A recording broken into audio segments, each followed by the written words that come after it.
நம்முடைய பிதாவாகி தேவனாலும் கர்த்தராய் இயேசு கிறிஸ்துவினாலும் உங்களுக்கு கிருபையும் இரக்கமும் சமாதானமும் உண்டாவதாக. அதிகால வேளையிலே ஒரு வேத பகுதி நாம் தியானித்து ஜெபம் செய்வோம்.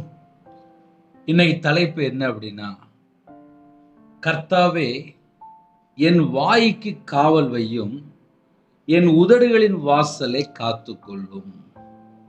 இன்னைக்கு தலைப்பு உதடு. கர்த்தாவே என் வாய்க்கு காவல் வையும், என் உதடுகளின் வாசலை காத்துக்கொள்ளும். 141 சங்கீதம் 3ஆம் வசனத்தில் எழுதப்பட்டிருக்கு. நிறைய வேளையில நமக்கு எது பிரச்சனை அப்படின்னா, நம்ம பேசுற வார்த்தையினாலே ஒரு குடும்பம் பிரிஞ்சு போயிருது, ஒரு குடும்பத்துக்குள்ளே சண்டை வந்துருது, ஒரு குடும்பத்திலே அதிகமா பேச பேச பேச வறுமை வருகிறது. இன்னைக்கு உள்ள செய்தியை கர்த்தருடைய பிள்ளைகள் முதல்ல இருந்து கடைசி வரைய கேட்டுருங்க. ஏன்னா ஒரு 10 நிமிஷம் இல்லை 20 நிமிஷம் தான். கர்த்தாவே என் வாய்க்கு காவல் வையும். இன்னைக்கு உள்ள ஒரு முக்கியமான பாயிண்ட் என்ன அப்படின்னா, உதடு. தாவீது பக்தன் எப்படி ஜெபிக்கிறார் அப்படின்னா, கர்த்தாவே என் வாய்க்கு காவல் வையும். நம்ம எதுக்கெல்லாமோ ஜெபம் பண்றோம், என் வாய்க்கு காவல் வையும். நம்ம பேசுற வார்த்தையினாலே சில நேரத்திலே சிறையிருப்புக்குள்ள போயிருந்தோம், சில நேரத்திலே கண்ணீர் வாழ்க்கையா மாறிடுது, சில நேரத்திலே அகப்பட்டுருதோம். நிறைய நம்ம பாயிண்ட் சொல்லிட்டே போலாம். என் வாய்க்கு காவல், என் வாய்க்கு காவல் வையும், என் உதடுகளின் வாசலை காத்துக்கொள்ளும். ஏன் அப்படி ஜெபிக்கிறார்? முக்கியமான பாயிண்ட்லாம் அழகா இருக்கு, ஒரு பெரிய லிஸ்டே இருக்கு. ஒவ்வொரு வசனமா தியானிக்கும் போது கர்த்தரோட பிள்ளைகள் கொஞ்சம் கவனித்தால் நலமா இருக்கும். சிந்தனை சிதற விடாமல் கவனித்தால் நலமா இருக்கும். என் வாய்க்கு காவல் வையும். ஒருவேளை வாய்க்கு நம்ம காவல் வைக்கல அப்படின்னா, முதல் ஸ்டெப் என்னன்னா, பாவம் உள்ள என்ட்ராயிருது, வறுமை உள்ள வந்துருது. அதனால வசனங்கள், முக்கியமான வசனம் தான் நம்ம இன்னைக்கு பேச போறோம். என் உதடுகளின் வாசலை காத்துக்கொள்ளும். உதடுகளின் வாசலை காத்து கொண்டால் மட்டும்தான் நம்ம குடும்பம் ஆசீர்வாதமா இருக்கும். 59ஆம் சங்கீதம் 12ஆம் வசனத்திலே, அவர்களின் உதடுகளின் பேச்சு, அவர்கள் உதடுகளின் பேச்சு அவர்கள் வாயின் பாவமாய் இருக்கிறது. உதடுகளின் பேச்சு அப்படின்னாலே, நம்ம பேசுற வார்த்தை எல்லா வார்த்தையுமே தேவனை மகிமைப்படுத்துதா, இல்ல சில பாவமான வார்த்தை உள்ள என்ட்ராகுதா, அதை கண்டுபிடிக்கணும். எல்லாருமே ஆவிக்குரிய வாழ்க்கையில வளரணும், எனக்கும் ஆசீர்வாதம் வேணும், என் குடும்பமும் நல்லா இருக்கணும், என் வீட்டுக்குள்ளேயும் எனக்கு சமாதானம் வேணும் அப்படின்னு ஜெபிக்கிற தாய்மார்கள் அதிகமான குடும்பம் உண்டு. சில சகோதரன்மார்கள் கர்த்தருடைய கிருபையினாலே இணைந்திருக்கிறீங்க. அவர்கள் உதடுகளின் பேச்சு அவர்கள் வாயின் பாவமாய் இருக்கிறது. அந்த வேடை நான் மறுபடி வாசிக்கிறேன். அவர்கள் உதடுகளின் பேச்சு அவர்கள் வாயின் பாவமாய் இருக்கிறது. ஐயா, நான் பேசுற வார்த்தையில பாவம் இருக்கா அப்படின்னா இருக்கு. இப்ப நான்லாம் கையில பைபிள் எடுத்து வாசித்ததுக்கு அப்புறம் தான் கண்டுபிடிச்சேன் எந்தெந்த வார்த்தைலாம் பாவ லிஸ்டுக்குள்ள போகுது, எந்தெந்த வார்த்தைலாம் தேவனுக்கு பிரியமானபடி இருக்கு, எந்தெந்த வார்த்தையிலிருந்து நான் முதல்ல மனம் திரும்பணும், எந்தெந்த வார்த்தை பேசுனதுனால என் குடும்பத்துக்கு வறுமை வந்துச்சு அப்படின்னு சொல்லி முதல்ல நான் கையில பைபிள் எடுத்து வாசித்து சில காரியங்களை கற்றுக்கொண்டேன். இதை ஏன் உங்களுக்கு சொல்லித்தரேன் அப்படின்னா, நான் வியாபாரத்திலிருந்து அதுக்கப்புறம் கடன்ல கஷ்டப்பட்டு சர்ச்சில் போய் கண்ணீர் வடித்து அழுது ஜெபம் பண்ணி ஊழியத்துக்கு வந்தாள். அதை ஏன் சேர்த்து சொல்லித்தரேன் அப்படின்னா, நான் வியாபாரத்தில் இருக்கும்போது நல்லா போய் பேசியிருக்கேன். கடன் வாங்க போய் கடன் கொடுக்கறதுக்கு முடியலன்னா உடனே போய்.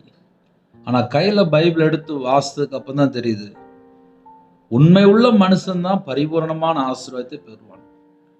நம்ம பேசுற வார்த்தையிலே பொய் கலந்திருக்கா அப்படிலாம் நம்ம கொஞ்சம் கண்டுபிடிக்கணும். அவர்கள் உதடுகளின் பேச்சு அவர்கள் வாயின் பாவமா இருக்கிறது. இப்ப நம்ம என்ன கண்டுபிடிக்கணும் அப்படின்னா, தாவீது பக்தன் அழகா ஜெபம் பண்ணிட்டாரு. கர்த்தாவே என் வாய்க்கு காவல் வையும், என் உதடுகளின் வாசலை காத்துக்கொள்ளும் அப்படின்னு சொல்லி ஜெபம் பண்ணிட்டாரு. இப்ப நம்ம முதல்ல சர்வே எடுக்கணும். எப்படி சர்வே எடுக்கணும் அப்படின்னா, என் வாழ்க்கையில நான் பேசுற நிறைய வார்த்தையில பாவம் இருக்கா இல்லையா, அதை நம்ம கொஞ்சம் கண்டுபிடிக்கணும். வசனம் இருப்பிடம் எங்கன இருக்கு அப்படின்னா, நீதிமொழிகள் 10ஆம் அதிகாரம் 19ஆம் வசனம் இருக்கு. சொற்களின் மிகுதியில் பாவம் இல்லாமற் போகாது, தன் உதடுகளை அடக்கிறவனோ புத்திமான். சொற்களின் மிகுதியில் பாவம் இல்லாமற் போகாது. நான் பேசுற வார்த்தையிலே தேவனுக்கு பிரியமான வார்த்தையா இருந்துச்சுன்னா என் குடும்பம் ஆசீர்வாதமா இருக்கும். இல்ல தேவையில்லாமல் நிறைய வீணான வார்த்தைகள் பேசும்போது அதுல 1-2 வார்த்தை பாவமான வார்த்தையா இருக்கும், பெருமையான வார்த்தையா இருக்கும், மனுஷனை புகழ்ந்து பேசுற வார்த்தையா இருக்கும், வீணான வார்த்தையா இருக்கும். தேவையில்லாம ஒரு 1/2 மணி நேரம் 1 மணி நேரம் பேசும்போது அந்த 1/2 மணி நேரம் 1 மணி நேரம் முதல்ல டைம் வேஸ்ட் ஆயிரும். ஒரு வாலிப சகோதரன் ஊழியத்துக்கு போயிட்டு வரும்போது ட்ரெயினில் 6 மணிக்கு ட்ரெயினில் ஏறிட்டேன். 6 இல்லை 5:30க்கு ஏறியிருப்பேன். 12 மணி வரையே கண்டினியூவாக 6 மணி நேரம் ஒரு வாலிப மகன், ஒரு 20 வயசு இருக்கும், 6 மணி நேரமாக செல்ஃபோனில் சிரிச்சு பேசிக்கிட்டே இருக்கான். 6 மணிக்கு பேச ஆரம்பித்த பையன், அந்த பையன்கிட்ட பக்கத்தில் போனேன். 12 மணி தாண்டிட்டு படுத்து தூங்க போறியா, என்ன செய்ய போற அப்படின்னு. அடுத்த செகண்ட் உடனே தூங்கிட்டான். ஒரு வாலிப பையன், 20 வயசு வாலிப பையன் 6 மணி நேரம் கண்டினியூவா போன் பேசிட்டே இருக்கான். வீண் வார்த்தையிலே பாவம் பிளஸ் வறுமை. பாவம் உள்ள வரும்போது உங்களோட வாழ்க்கையில ஆட்டோமேட்டிக்கா வறுமை வந்துடும். சொற்களின் மிகுதியில் பாவம் இல்லாமற் போகாது. சொற்களின் மிகுதியில் அதிகமா பேச பேச பேச பேச பாவம் இல்லாமற் போகாது. தன் உதடுகளை அடக்கிறவனோ புத்திமான். தன் உதடுகளை அடக்கிறவனோ, உதட அடக்கணுமா, அடக்குனா மட்டும்தான் சில பெனிஃபிட், சில ஆசீர்வாதம். எங்க எந்தெந்த இடத்துல எவ்வளவு நேரம் யார்கிட்ட ஏன் பேசுறோம் எல்லாமே நம்ம கண்டுபிடிக்கணும். சில இடத்துல அதிகமா பேசுறதுனால வறுமை வருகிறது. அதுல ஸ்பெஷலா என் வாழ்க்கையில் வறுமை வந்திருக்கு. அதனால நான் சேர்த்தே சொல்லி தரேன். உதடுகளின் பேச்சோ வறுமை மாத்திரமே தரும். வியாபாரத்தில் இருக்கும்போது கூட இருந்த ஒரு நபர், அந்த அண்ணன்ட்ட உண்மையை மட்டுமே பேசிட்டு இருந்தேன். அவங்க எனக்கு மாந்திரியம் பண்ணாங்க, விற்கிறதுக்கு பணம் கொடுத்தேன், நஷ்டப்பட்டேன், லாஸ்ட் நடுரோட்டுக்கே வந்துட்டேன். என்ன காரணம்? அதிகமா பேசுறது. சொற்களின் மிகுதியில் பாவம் இல்லாமற் போகாது. அதிகமா பேச பேச பேச எல்லா நஷ்டத்துக்குள்ள போய் முடிஞ்சிடும். நிறைய குடும்பத்திலே வாலிப சகோதரியா இருக்கலாம், இளந்தாய்மாரா இருக்கலாம், முதியோரா இருக்கலாம், தகப்பன்மாரா இருக்கலாம், சகோதரன்மாரா இருக்கலாம், யாருனாலும் இருக்கலாம்.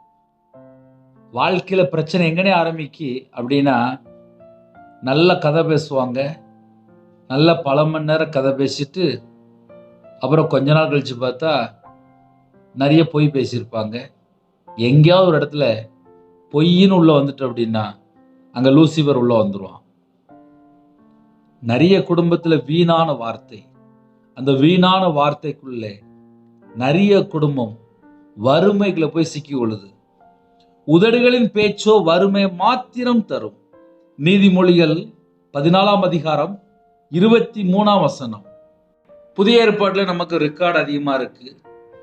மத்தேயு சுவிசேஷம் 15ஆம் அதிகாரம் 19ஆம் வசனத்திலே, வாயிலிருந்து புறப்படுகிறவைகள் இருதயத்திலிருந்து புறப்பட்டு வரும், அவைகளே மனுஷனை தீட்டுப்படுத்தும். எப்படி எனில், இருதயத்துக்குள்ளிருந்து பொல்லாத சிந்தனை, பொல்லாத காரியங்கள், கொலை பாதங்கள், விபச்சாரங்கள், வேசித்தனம், களவு, பொய் சாட்சி, தூசணம், இன்னும் நிறைய இருக்கு. மார்க் 7:21-22 அழகா எழுதப்பட்டிருக்கு. பொல்லாத சிந்தனை, விபச்சாரம், வேசித்தனம், கொலை பாதகம், களவு, பொருளாசை, துஷ்டதனம், கபடு, காம விகாரம், வன்கண், தூசணம், பெருமை, மதிகேடு, இது எல்லாமே வாயிலிருந்து புறப்பட்டு வெளியே வரும். முதல்ல இதயத்துக்குள்ள இருக்கு, இது எல்லாமே வாயில புறப்பட்டு வெளியில வரும். இது மனுஷனை தீட்டுப்படுத்தும். அதே நேரத்துல இதயத்துக்குள்ள தேவையில்லாம என்னெல்லாம் உள்ள இருக்கோ அதெல்லாம் அவுட்புட்ல வெளியில வரும்போது வறுமையா மாறிடுது. ஏன்னா தேவனுக்கு பிரியமில்லாத வார்த்தைகளை நம்ம பேசும்போது உடனே அதுக்கப்புறம் வறுமை வர ஆரம்பிச்சு. நம்ம பேசுற ஒவ்வொரு வார்த்தையுமே முக்கியம். நிறைய நேரத்துல எனக்கு எல்லாம் தெரியும் அப்படின்னு சொல்லிட்டு பேசிக்கிட்டே இருப்பாங்க. அது லாஸ்ட் பார்த்தா நஷ்டத்துல போய் முடிஞ்சிருது.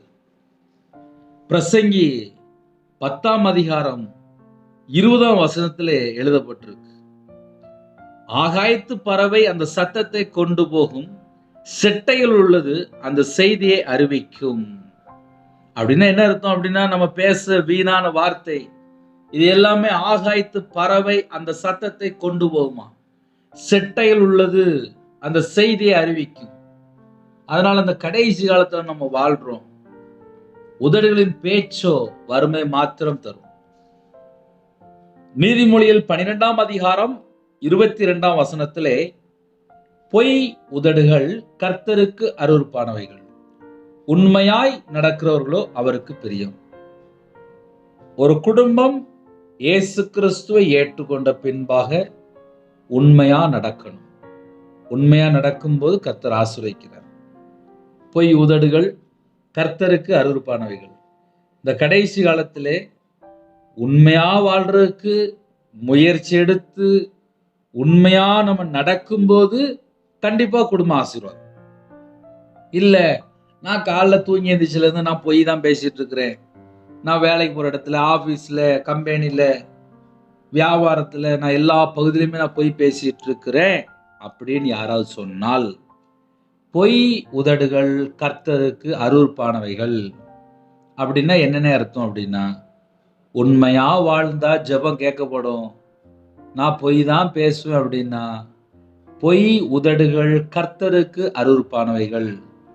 பொய் பேசினதுக்கு அப்புறம் எப்படி ஜெபத்தை கேட்பாரு, அதை நம்ம கொஞ்சம் யோசித்து பார்க்கணும். ஏன்னா உதடுகளின் பேச்சோ வறுமை மாத்திரம் தரும். இது எல்லாத்தையும் கண்டுபிடிச்ச தாவீது பக்தன் அழகா ஜெபிக்கிறார், கர்த்தாவே என் வாய்க்கு காவலையும் என் உதடுகளின் வாசலை காத்துக்கொள்ளும் அப்படின்னு சொல்லி ஜெபிக்கிறார். ஒரு மனுஷனோட வாழ்க்கையில பிரச்சனை எங்க ஆரம்பிக்கும் அப்படின்னா, 12ஆம் சங்கீதம் 2-3 ஆகிய வசனங்களிலே எழுதப்பட்டிருக்கு, அவரவர் தங்கள் தோழரோட பொய் பேசுகிறார்கள். தோழரோட பொய். ஏன் அப்படி பேசுறாங்க? அவரவர் தங்கள் தோழரோட பொய் பேசுகிறார்கள். இச்சக உதடுகளால் இருமனதாய் பேசுகிறார்கள். இச்சகம் பேசுகிற எல்லா உதடுகளையும் பெருமைகளை பேசுகிற நாவையும் கர்த்தர் அறுத்து போடுவார். அது தண்டனை. ஆக்சுவலி தண்டனை என்ன அர்த்தம் அப்படின்னா, பெருமையான காரியங்களை பேசும்போது கர்த்தருக்கு அப்படிப்பட்ட காரியங்கள் பிடிக்காது. ஏன்னா பெருமை உள்ளவர்களுக்கு தேவன் எதிர்த்து நிற்கிறார். பெருமைகளை பேசுகிற நாவையும் கர்த்தர் அறுத்து போடுவார். நிறைய குடும்பத்திலே பொய் பேசுவாங்க. ஏன் பொய் பேசுறாங்க அப்படின்னா, அவங்கள பத்தி பெருமையா பேசுவாங்க. இதெல்லாம் வேதம் சொல்கிறது, பெருமைகளை பேசுகிற நாவையும் கர்த்தர் அறுத்து போடுவார். அவரவர் தங்கள் தோழரோட பொய் பேசுகிறார்கள். நல்ல ஃப்ரெண்டுகிட்ட நல்ல பொய் பேசிட்டே இருப்பாங்க, நான் யாரு, என் குடும்பம் யாரு, அப்படி இப்படின்னு சொல்லி நிறைய பெருமையான வார்த்தைகள் பேசுவாங்க. இச்சக உதடுகளால் இருமனதாய் பேசுகிறார்கள். இச்சகம் பேசுகிற எல்லா உதடுகளையும் பெருமைகளை பேசுகிற நாவையும் கர்த்தர் அறுத்து போடுவார்.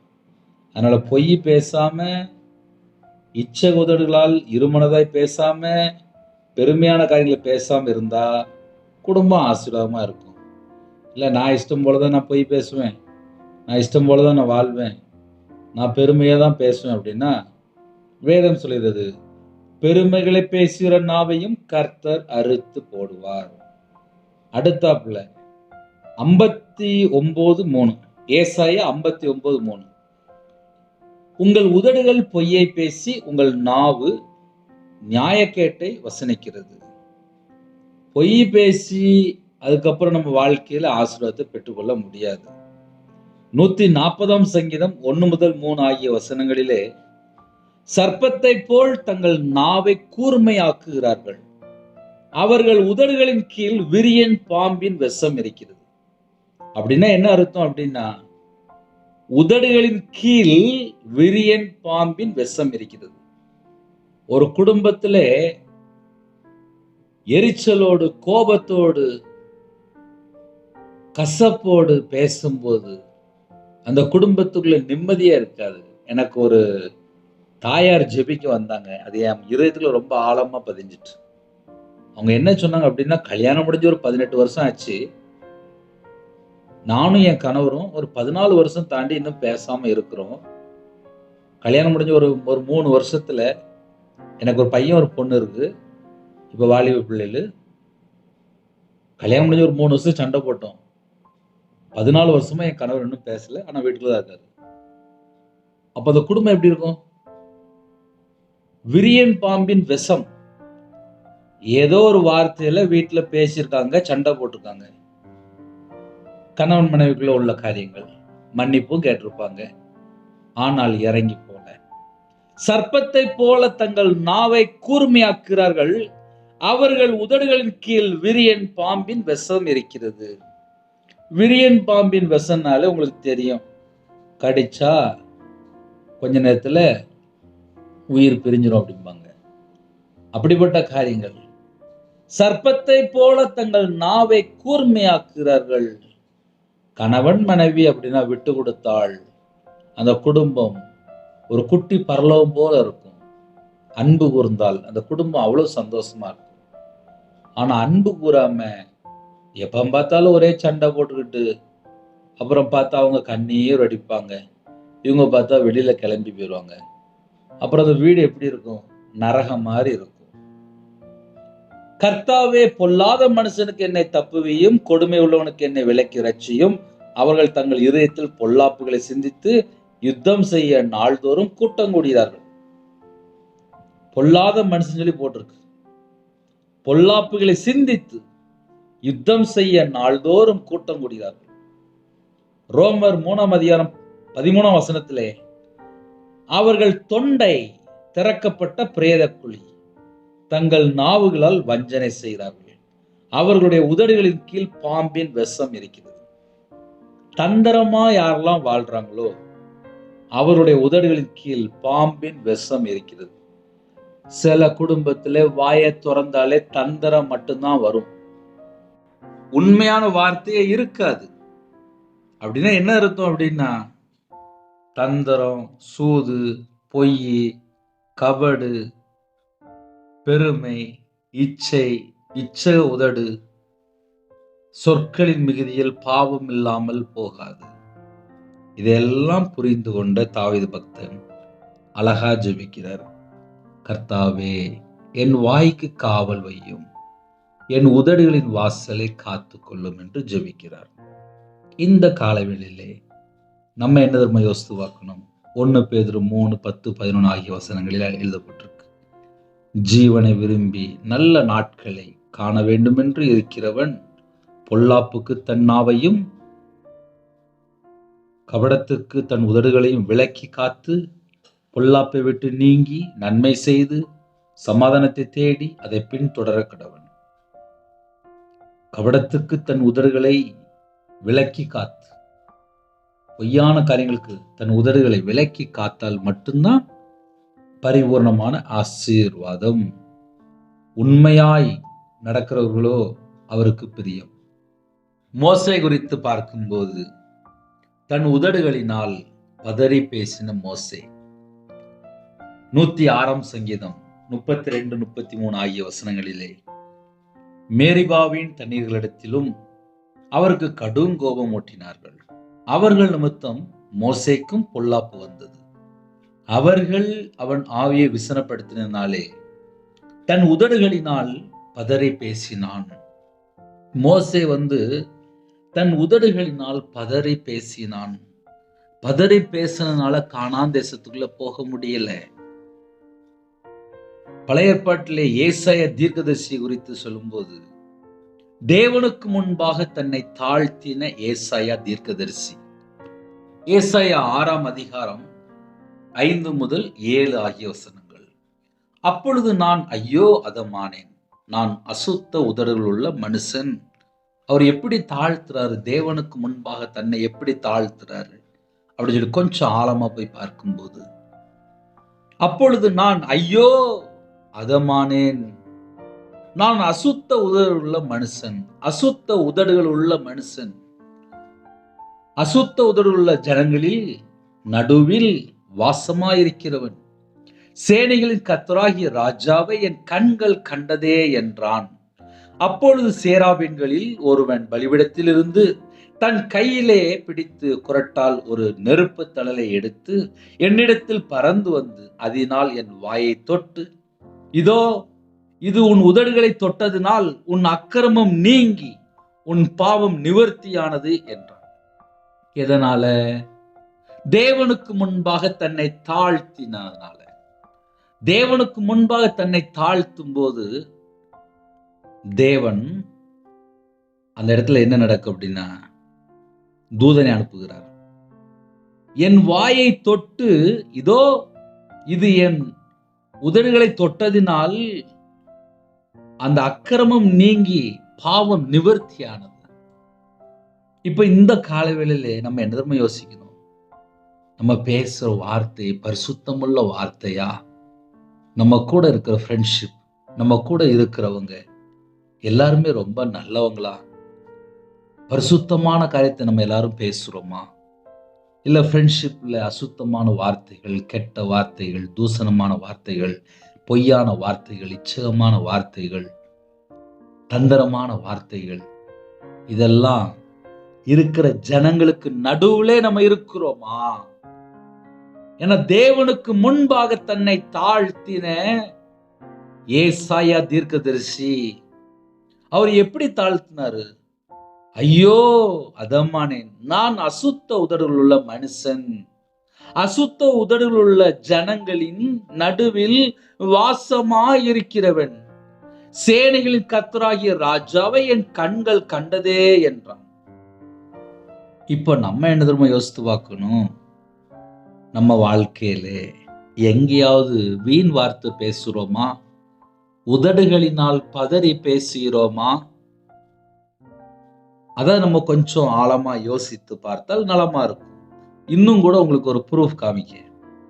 அப்போ நம்ம பழைய ஏற்பாட்டில் பார்க்கும்போது யோபுல எழுதப்பட்டிருக்கு. யோபு 2ஆம் அதிகாரம் 9, 10 ஆகிய வசனங்களிலே, இவைகள் எல்லாவற்றிலும் யோபு தன் உதடுகளினால் பாவம் செய்யவில்லை என்று எழுதப்பட்டிருக்கு. யோபுனுடைய மனைவி அவனை பார்த்து, நீர் இன்னும் உம்முடைய உத்தமத்தில் உறுதியாய் நிற்கிறீரோ? தேவனை தூசித்து ஜீவனை விடும் என்றாள்.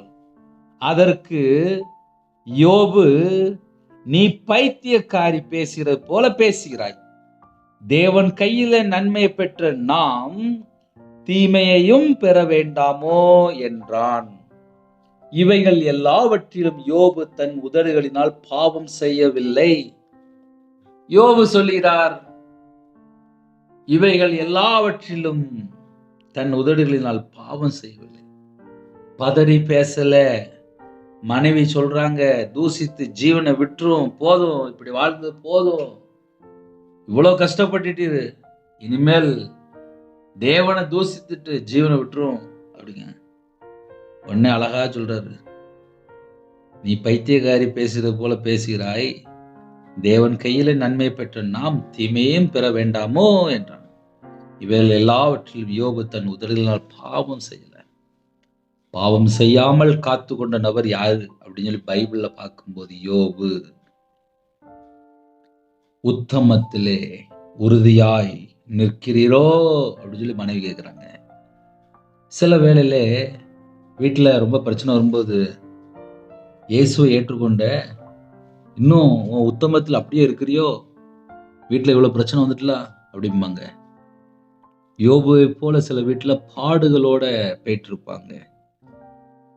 ஏசாயா தீர்க்கதரிசியை போல கூட ஃப்ரெண்ட்ஷிப்பு அசுத்தமான வார்த்தைகளை பேசுகிற இடத்துலையும் இருப்பாங்க. மோசே போல பதறி பேச வேண்டிய சில சூழ்நிலை எல்லா இடத்துலையும் இருப்பாங்க. சொற்களின் மிகுதினால் பாவம் இல்லாமல் போகாது. தேவையில்லாம பேசுற இடத்துலயே இருப்பாங்க. பொய் பேசுறவன் கர்த்தருக்கு அருவருப்பானவன். பொய் உதடுகள். நிறைய இடத்துல பொய் பேசிட்டு கர்த்தருக்கு பிரியம் இல்லாம வாழ்ந்துட்டு இருப்பாங்க. பலவிதமான ஜனங்கள் தேசத்துக்குள்ள இருக்கிறாங்க. இன்னைக்கு காலைவெளியில நமக்கு செய்தி என்ன அப்படின்னா, இன்னொரு 2, 3 வசனம் இருக்கு. அதுல நான் சொல்லும்போது உங்களுக்கு அதுல ஆன்சர் கிடைக்கும். ஓசியா 14:1-2 இஸ்ரவேலே, உன் தேவனாய் கர்த்தரிடத்தில் திரும்பு. நீ உன் அக்கிரமத்தினால் விழுந்தாய். வார்த்தைகளை கொண்டு கர்த்தரிடத்தில் திரும்பு.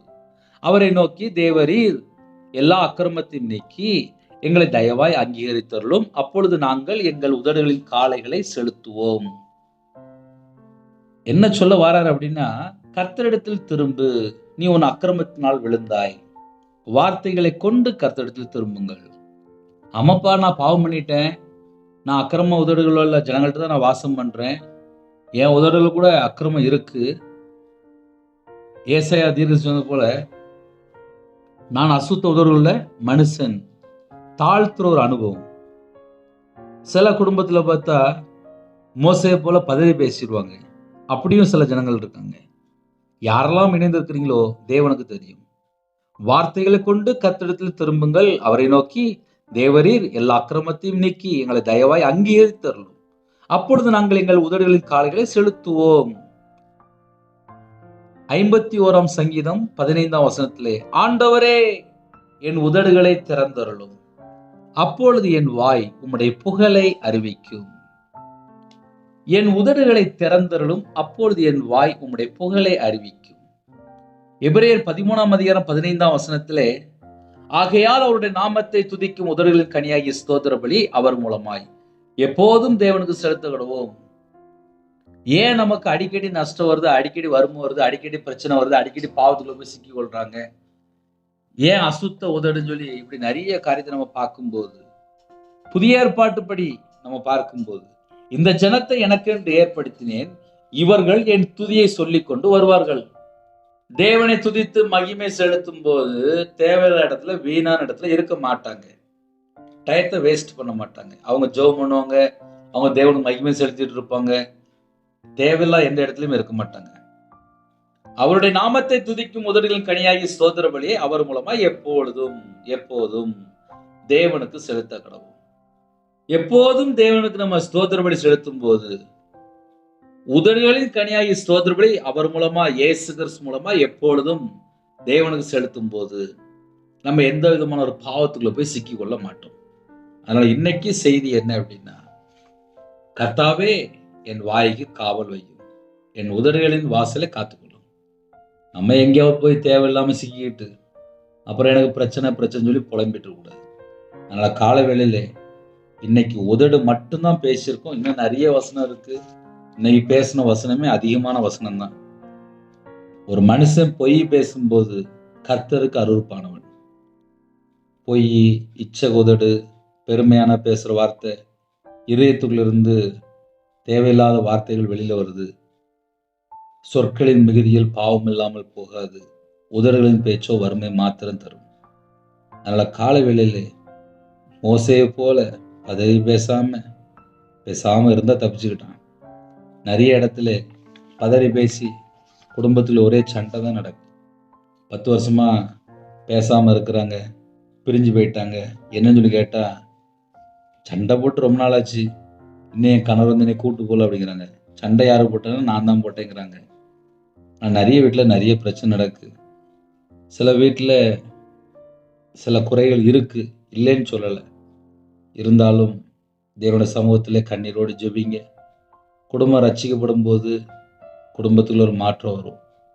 இப்போ என் வாழ்க்கையில் நான் சொல்ல முடியும், நான் ரட்சிக்கப்படுவதற்கு முன்பாக நான் வியாபாரத்தில் இருக்கும்போது எப்படி வாழ்ந்தேன், கையில் பைபிள் எடுத்து வாசித்ததுக்கு அப்புறம் எப்படி மனம் திரும்பினேன், எப்படி பாவ மன்னிப்பை தேவனுடைய சமூகத்தில் கேட்டு பெற்றுக்கொண்டேன், கையில் பைபிள் எடுத்து வாசிக்கும் போது எத்தனை காரியத்தில் கத்தரை விட்டுன்னு தள்ளி போய் வாழ்ந்தேன். இதெல்லாம் நம்ம கையில் பைபிள் எடுத்து வாசிக்கும் போது தான் அறிந்து கொள்ள முடியும். அப்போ கர்த்தருடைய பிள்ளைகள் என்ன செய்யணும் அப்படின்னா, நேரம் கிடைக்கும் போது கையில் பைபிள் எடுத்து வாசிங்க. ஏசாயா தீர்க்கதரிசி நான் அசுத்த உதடுள்ள மனுஷன் சொல்லி தாழ்த்திட்டாரு. யோபு தன் உதடுகளினால் பாவம் செய்யவில்லை. மோசையா பதறி பேசிட்டாரு. தாவீது பக்தன், என் வாய்க்கு காவல் வையும், என் உதடின் வாசலை காத்துக்கொள்ளும். தாவீது பக்தன் மறுபடி ஜெபிக்கிறாரு, ஆண்டவரே என் உதடுகளை திறந்தருளும், அப்பொழுது என் வாய் உம்முடைய புகழை அறிவிக்கும். நமக்கு புதிய ஏற்பாட்டில் அவருடைய நாமத்தை துதிக்கும் உதடுகளின் கனியாகிய ஸ்தோத்திர பலியை அவர் மூலமாய் எப்போதும் தேவனுக்கு செலுத்தணும். இதுதான் நம்ம மேல விழுந்த கடமை. நம்ம எப்போதும் தேவனுக்கு ஸ்தோத்திரம் செலுத்தணும்.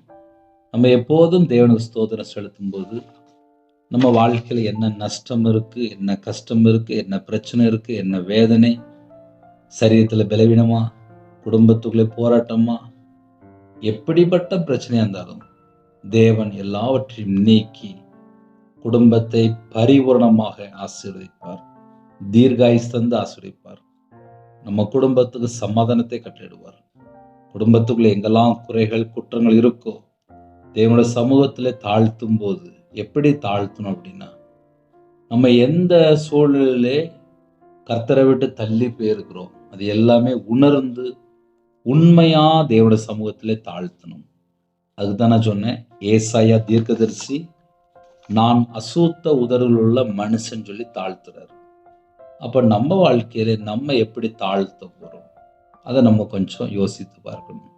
ஒரு சின்ன ஜெபம் பண்ணி முடிப்போமா? கண்களை மூடி நாம் ஜெபம் செய்வோம். பரிசுத்தம் உள்ள நல்ல பிதாவே, நன்றியோடு துதிக்கிறோம், ஸ்துதிக்கிறோம்ப்பா. புதிய நாளுக்கான சில கிருபைக்காக 1000 மடங்கு உமக்கு நன்றி செலுத்துகிறோம். கொடுக்கப்பட்ட ஒவ்வொரு வார்த்தைக்கு ஸ்தோத்திரம். உம்முடைய வார்த்தைக்கு கீழ்ப்படிந்து பரிபூர்ணமான ஆசீர்வாதங்களை பெற்றுக்கொள்ளணும். வீணான வார்த்தைகள் உங்க வாயில என்னெல்லாம் வந்துச்சோ எல்லாவற்றையும் மன்னிச்சிருங்க. அசுத்த உதடுகள் உள்ள மனுஷன் எங்க வாழ்க்கையிலே கர்த்தருக்கு பிரியமில்லாமல் என்னென்ன காரியம் இருக்கும் எல்லாவற்றையும் நீக்கி எங்களை பரிசுத்தப்படுத்தி ஆசீர்வதிங்க. இந்த நாளை ஆசீர்வதித்தாங்க. பரிசுத்தங்களால் நிரப்புங்க, உங்களுடைய கிருபையால் நிரப்புங்க, உங்களுடைய பிரசன்னத்தினால் போடுங்க, உங்களுடைய வல்லமையால் நிரப்புங்க, ஜெப அபிஷேகத்தினால் நிரப்புங்க, தியானிக்கிற அபிஷேகத்தினால் நிரப்புங்க, துதிக்கிற அபிஷேகத்தினால் நிரப்புங்க, ஆவிக்குரிய 9 கனிகளினாலும் ஆவிக்குரிய 9 வரங்களால் நிரப்புங்க. சிரசு மேல் ஆசீர்வாதத்தை வைங்க, கையின் கீழில் ஆசீர்வதிங்க, அப்பத்தின் தண்ணீர் ஆசீர்வதிங்க, குறைகள் குற்றங்கள் எல்லாவற்றையும் கர்த்தர் மன்னிங்க, கல்வாரி அன்பினால் நிரப்புங்க. யாரெல்லாம் தங்களை தாழ்த்துறோங்களோ எல்லா தடைகளும் நீக்கி பரிபூர்ணமா ஆசீர்வதிங்க. பிறந்த நாள், திருமண நாள் யாரெல்லாம் கொண்டாடுறாங்களோ கர்த்தர் பிள்ளைகளை சந்திக்கணும், குறைகளை மன்னிக்கணும், அவங்களுடைய சந்ததியை பரிபூர்ணமாக ஆசீர்வதிங்க. கற்பதனிகா ஜீவிரம் கர்த்தர் மனமிறங்கி ஆசீர்வதிங்க. தீர்காயுசு தாங்கப்பா. எல்லா குடும்பத்துக்கும் கர்த்தர் ஆசீர்வதிங்க. மாசமா இருக்காங்க கர்த்தர் ஆசீர்வதிங்க. டெலிவரி புறப்பட்டு வராங்க கர்த்தர் கூட இருங்க. பிள்ளைகள் திருமணத்துக்கு ஆயத்தமா இருக்காங்க, ஏற்ற துணையை தாங்க. படிக்கிற பிள்ளைகளுக்கு விசேஷமா தேவைகள் எல்லாவற்றையும் கர்த்தர் சந்திங்க. வாசல் திறந்துதாங்க. கடன் உபத்திரத்தை மாற்றித்தாங்க. ஒவ்வொரு குடும்பத்தையும் கர்த்தர் நன்மையினாலும் கிருபையினாலும் நிரப்பி ஆசீர்வதிங்க.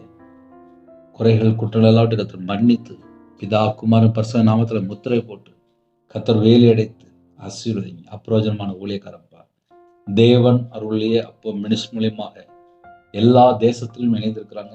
எல்லாருமே உங்களுடைய ஜீவனுக்கு அர்ப்பணிக்கிறோம். சத்தியத்தை அறிவீர்கள், சத்தியம் உங்களை விடுதலையாக்கும் என்று வேதத்தின்படி தேசத்துக்குள்ளே சத்தியத்தை மேய்ந்து கொள்ள எங்களுக்கு கிருபை தந்த கிருபைக்காக நன்றி. ஒவ்வொரு குடும்பத்தையும் உங்களுடைய ஜீவன்கள் அர்ப்பணிக்கிறோம். கர்த்தர் கூட இருந்து ஆசீர்வதிங்க.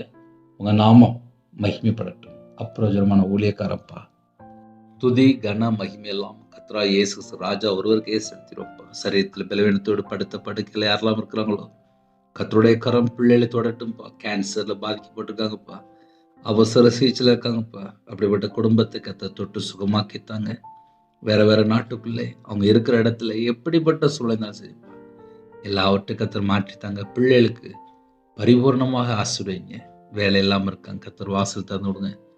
இந்த நாளிலும் யாரெல்லாம் ஜெபிக்கிறாங்களோ அவங்களோட மன விருப்பத்தை கர்த்தர் நிறைவேற்றி கொடுங்க. கர்த்தருடைய பாதவழியை எங்களை தாழ்த்தி தருகிறோம். இயேசு கிறிஸ்துவின் பிதாவே, ஆமென். தேவனுக்கு மேம்படுவதாக. கர்த்தர் தாமே உங்களை உங்கள் குடும்பத்தில் சகல காரியத்திலும் சம்பூர்ணமாக திருப்தியாக கர்த்தர் கூட இருந்து ஆசீர்வதிப்பாராக. ஆமென். கர்த்தராகிய இயேசு கிருபையும் பிதாவாகிய அன்பும் பரிசுத்தனுடைய ஐக்கியமும் இப்பொழுதும் எப்பொழுதும் சதா காலங்களிலும் நம் அனைவரோடு இருப்பதாக. ஆமென். கிறிஸ்துவுக்குள் பிரியமானவர்களே, 9363064181 என்ற நம்பர் உண்டால் நாங்கள் உங்களுக்காக குடும்பத்துக்கு ஜெபிப்போம். எனக்கு ஜெபித்து கொள்ளுங்கள். தொடர்ந்து இணைந்தீர்கள். கர்த்தரும் குடும்பத்தை அபரிதமாக ஆசீர்வதிப்பாராக. ஆமென். God bless you.